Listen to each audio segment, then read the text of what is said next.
अस्सलाम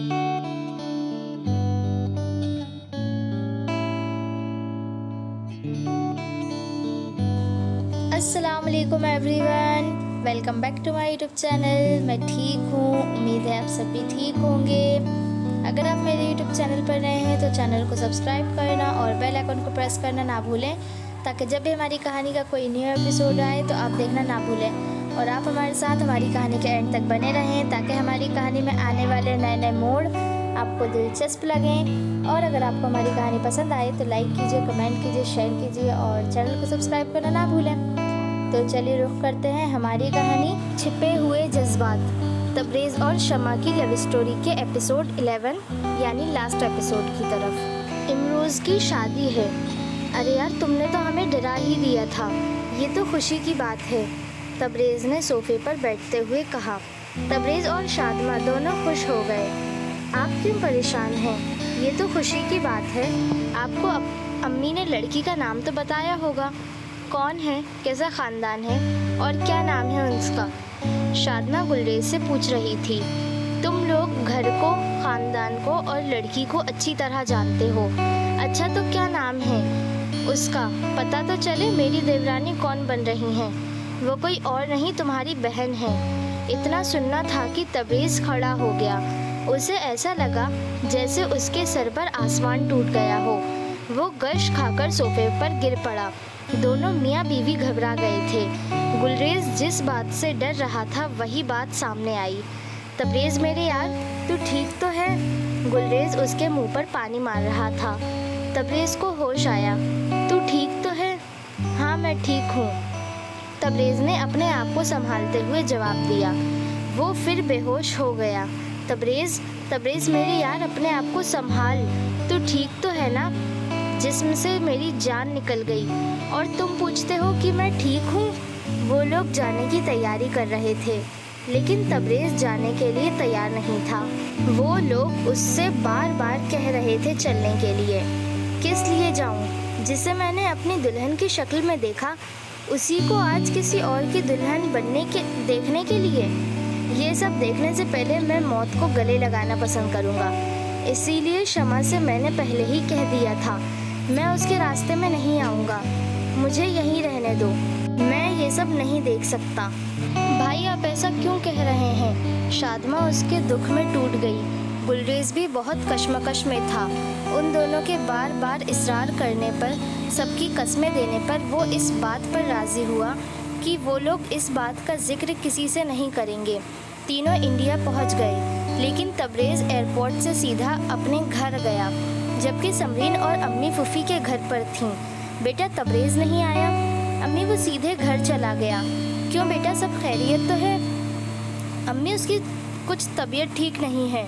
समरीन जानती थी कि गुलरेज भाई झूठ बोल रहे हैं, क्योंकि वो जानती थी कि भाई शमा से कितनी मोहब्बत करते हैं, इसीलिए नहीं आए। समरीन भी अंदर ही अंदर बहुत दुखी थी, लेकिन सबके सामने हंसने का ड्रामा करती रहती थी।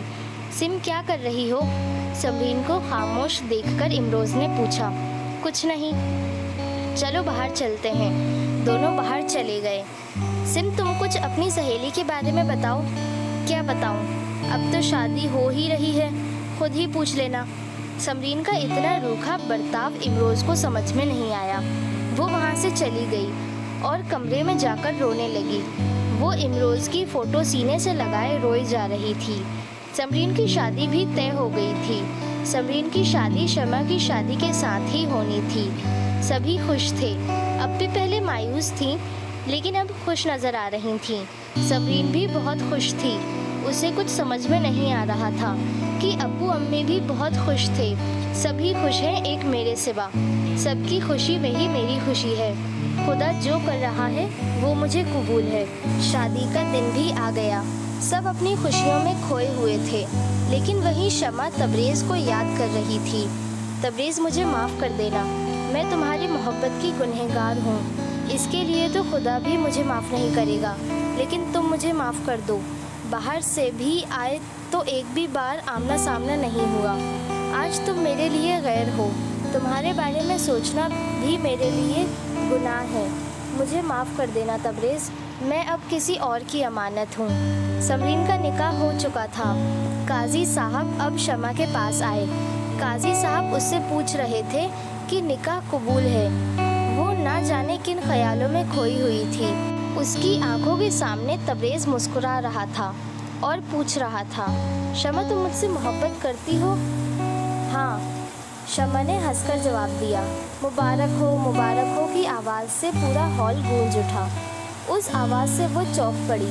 उसे एहसास हुआ कि वो ये क्या सोच रही थी। तबरेज़ उसका गुजरा हुआ माजी है। इमरोज़ मेरा आने वाला कल है। समरीन की विदाई हो गई थी। शमा की विदाई भी हो रही थी। विदाई में शमा अब्बू के सीने से लगकर खूब रोई थी।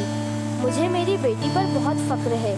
मेरी बच्ची ने मेरा भरोसा, मेरा यकीन हमेशा बनाए रखा। खुदा ऐसी बेटियां सबको दे। जाओ बेटा, अपनी नई ज़िंदगी की शुरुआत खुशी खुशी करो। अब्बू सर पर हाथ फेरते हुए कह रहे थे। शमा के चेहरे पर भारी काम का घूंघट डला हुआ था। घूंघट की वजह से वो कुछ देख नहीं पा रही थी। कुछ लड़कियां उसको कमरे तक छोड़ आई थीं। उसके चेहरे पर गज भर का घूंघट डला हुआ था। वो एक सहमी हुई गुड़िया की तरह मसीरी पर बैठी थी। गुलाबों से पूरा कमरा सजाया गया था। उनकी खुशबू से पूरा कमरा महक रहा था।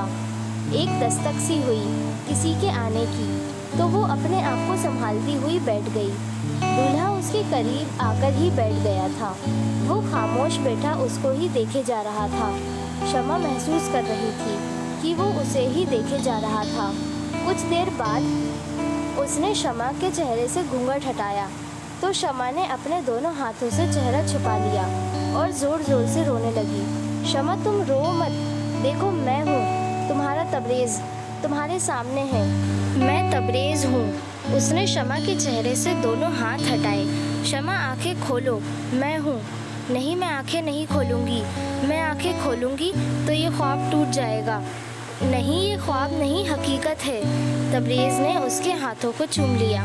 शमा ने एकदम अपनी आंखें खोल दी। तबरेज़ तुम? वो उसके सीने से लगकर रोए जा रही थी। शमा मत रो, अब तो हमारे हंसने का वक्त आया है। लेकिन मेरी शादी तो इमरोज़ से हो रही थी। हाँ, लेकिन इमरोज़ की शादी समरीन से हुई है। शमा के आंसू पोंछते हुए तबरेज़ कह रहा था। लेकिन ये सब कैसे हुआ? मैं तो उम्मीद ही छोड़ चुकी थी और अपने आप को किस्मत के हवाले कर दिया था। ये सब इस तरह से हुआ था। वो शमा को बता रहा था। इमरोज़ समरीन से उसकी नाराज़गी की वजह पूछने गया था।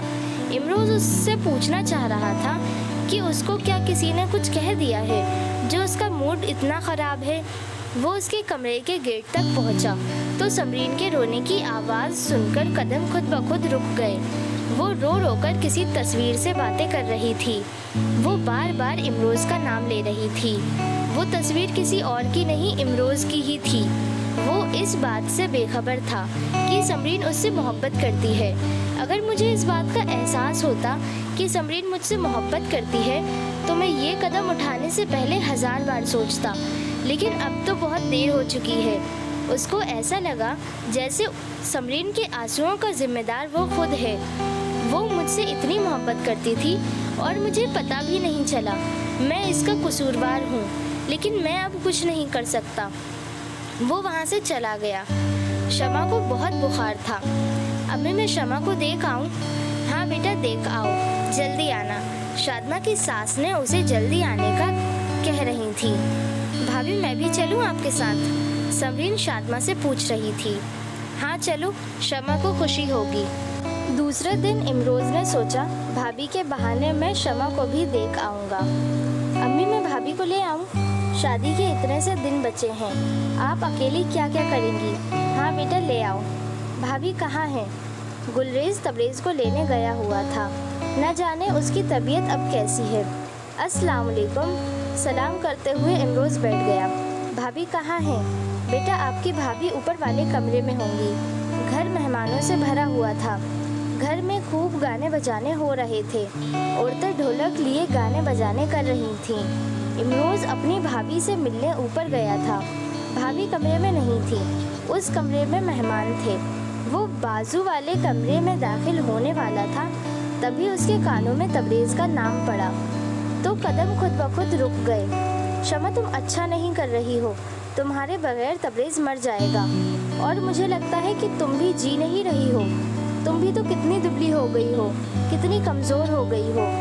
अभी मुझे चाहे कुछ भी हो जाए, लेकिन मैं अब्बू की नज़रें नीची नहीं होने दूंगी। समरीन दोनों बहनों की बातें खामोशी से सुन रही थी। मैं तो सिर्फ इतना कहूँगी कि तुम खुद पर और भाई पर बहुत जुल्म कर रही हो। इमरोज़ सब कुछ सुन चुका था। वो वहाँ से चला गया। वो अपने कमरे में आकर खामोश बैठ गया। बेटा, भाभी को लेकर नहीं आए? अम्मी, अभी ले आऊँगा। मैं और कहीं चला गया था। अम्मी कमरे से चली गईं। इमरोज़ अपनी सोच में गुम था। इमरोज़, तुम इतने खुदगर्ज तो नहीं कि अपने अलावा 3-3 जिंदगियां बर्बाद कर दो। शमा मुझसे शादी करके क्या खुश रह पाएगी? वो अपने घर वालों की खातिर अपनी मोहब्बत की कुर्बानी देने के लिए तैयार है। वो अपने आप से बहस कर रहा था।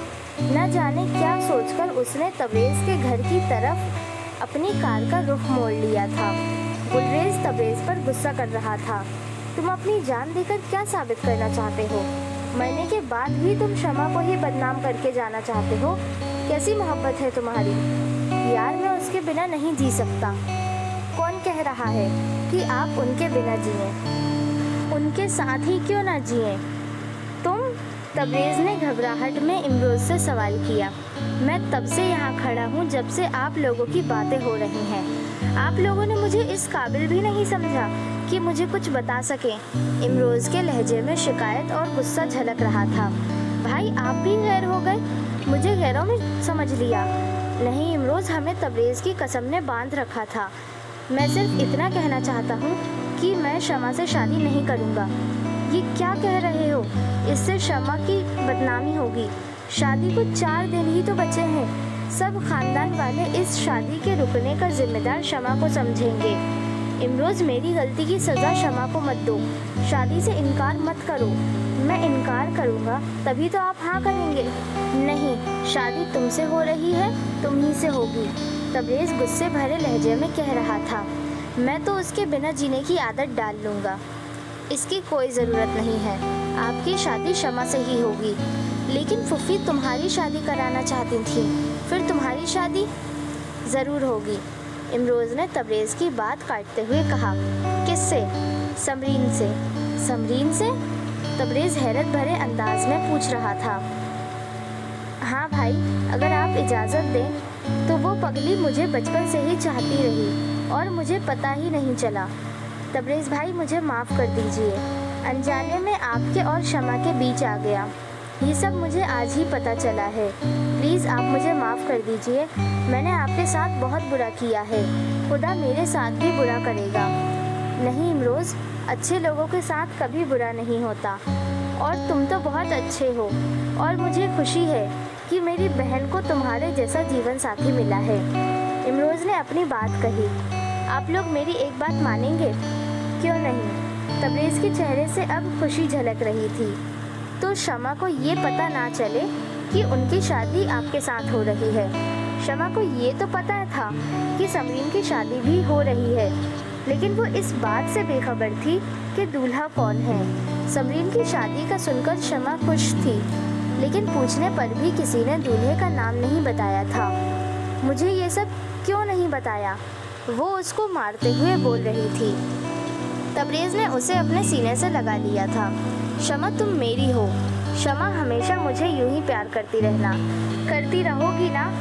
वो शर्म से उसकी बाहों में सिमट गई। शर्म के मारे उसके गाल सुर्ख हो गए थे। आपने हमारी कहानी का एंड सुना। आपको हमारी कहानी का एंड कैसा लगा हमें कमेंट करके ज़रूर बताएं। अगर पसंद आया हो तो लाइक कीजिए, कमेंट कीजिए, शेयर कीजिए और चैनल को सब्सक्राइब करना ना भूलें। तो चलिए मिलते हैं हम एक नई कहानी के साथ। तब तक के लिए खुदा हाफिज़ and thank you for watching.